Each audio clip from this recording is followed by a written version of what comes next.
Seluruh stadion hening saat pemuda berjubah hitam itu mengepakkan sayapnya, tergantung di udara. Wajah Sukian di kursi juri juga agak terpana. Namun, matanya secara alami jauh dari apa yang bisa dibandingkan dengan yang lain. Ini karena ketika tatapannya sekali lagi menyapu sayap di punggung Xiao Yan, tatapan tertegunnya berangsur-angsur berubah menjadi pemahaman yang tiba-tiba. Ini sebenarnya adalah teknik Flying Dou.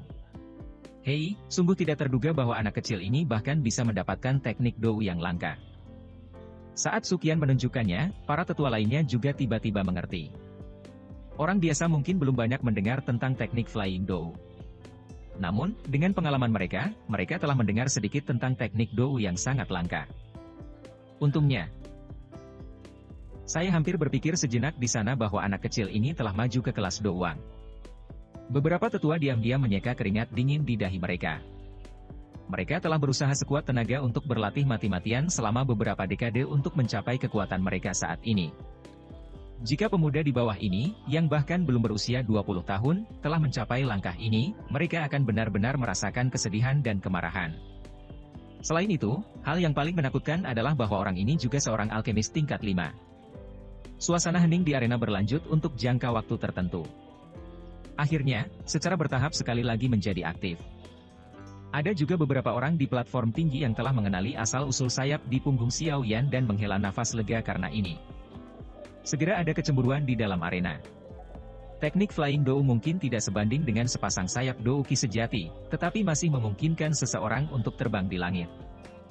Ini adalah target yang dikejar banyak orang. Apalagi saat kelas Dou Wang begitu jauh. Seseorang tidak tahu kapan itu akan terjadi sebelum seseorang bisa berlatih sampai tingkat itu. Ini sebenarnya adalah teknik Dou terbang. Wajah Kusam Yaosheng di dalam arena juga berangsur-angsur pulih. Dia dapat dengan jelas merasakan bahwa aura Xiao Yan belum maju ke kelas Dou Wang. Ketika dia dengan hati-hati mempelajari bentuk sayap ungu hitam, hatinya tiba-tiba menjadi paham. Tubuhnya yang tegang juga rileks perlahan. Yao Sheng tidak akan terlalu takut padanya selama pihak lain belum benar-benar mencapai kelas Dou Wang, bahkan jika lawannya memiliki keuntungan terbang.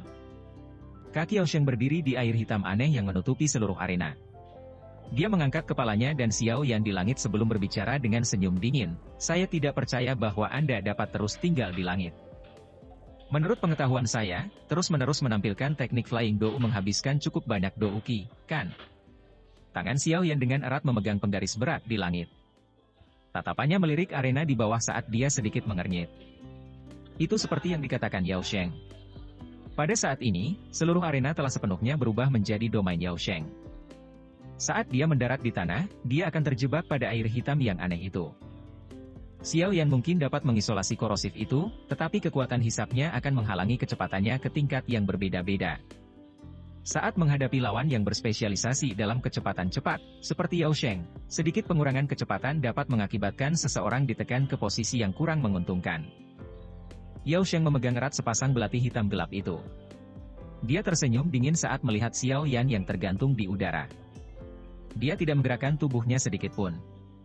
Karena Xiao Yan memiliki keuntungan berada di langit, jangkauan serangan Yao Sheng tidak dapat mencapainya.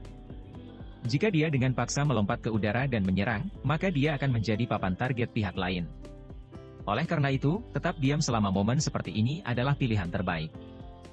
Hitam, dia tidak hanya tidak menerima sedikit pun perlawanan tetapi dia juga berakhir seperti ikan di air. Tubuhnya terbaring di air dan berkedip dengan cara yang aneh.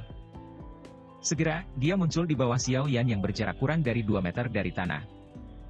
Kedua lengannya bergetar dan belati hitam pekat itu seperti ular berbisa, membawa angin kencang dan dingin saat menusuk dada Xiao Yan.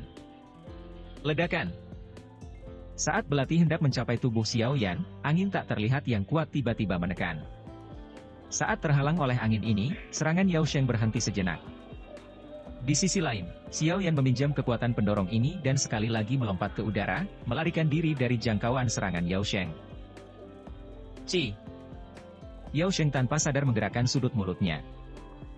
Dia mengeluarkan suara mengejek setelah dia akhirnya kehilangan kesempatannya untuk menyerang, yang sulit didapat. Selama pertarungan yang terjadi dalam sepersekian detik, baik Xiao Yan dan Yao Sheng sekali lagi menyelesaikan satu ronde pertemuan berbahaya. Kedua belah pihak masing-masing memiliki sepasang sayap dan kelincahan yang hebat di atas air hitam dan mereka memiliki perkiraan pemahaman tentang kecepatan satu sama lain. Mata semua orang di luar arena terbakar gairah karena pertarungan yang mengasyikkan ini. Orang ini tampaknya tidak terpengaruh oleh kekuatan hisap air hitam. Sebaliknya, dia bahkan lebih gesit, seperti ikan yang masuk ke air. Xiao Yan bergumam pelan sambil mengerutkan alisnya dan memperhatikan Yao Sheng, yang terletak di dekat air hitam. Kelincahan aneh yang ditampilkan Yao Sheng di air hitam sebelumnya telah melebihi harapannya. Jika dia tidak menampilkan Fire Palm pada saat-saat penting terakhir untuk mengejutkan udara dan melepaskan angin untuk memperlambat serangan lawan, kemungkinan dia akan menerima beberapa luka dalam pertukaran ini untuk menguji satu sama lain. Berubah menjadi ketiadaan di bawah nyala api yang berputar-putar dan ekspresi hijau Yao Sheng yang marah. Xiao Yan memberi isyarat dengan tangannya di langit. 10 pas gumpalan api berwarna hijau, yang telah menjadi jauh lebih kecil, ditarik kembali ke tubuhnya. Dia samar-samar menatap wajah hijau Yao Sheng yang marah sebelum mengepakkan sepasang sayap di punggungnya. Penguasa berat di tangannya sekali lagi dibungkus oleh Douk yang kuat. Selanjutnya, saya ingin melihat taktik apa yang tersisa.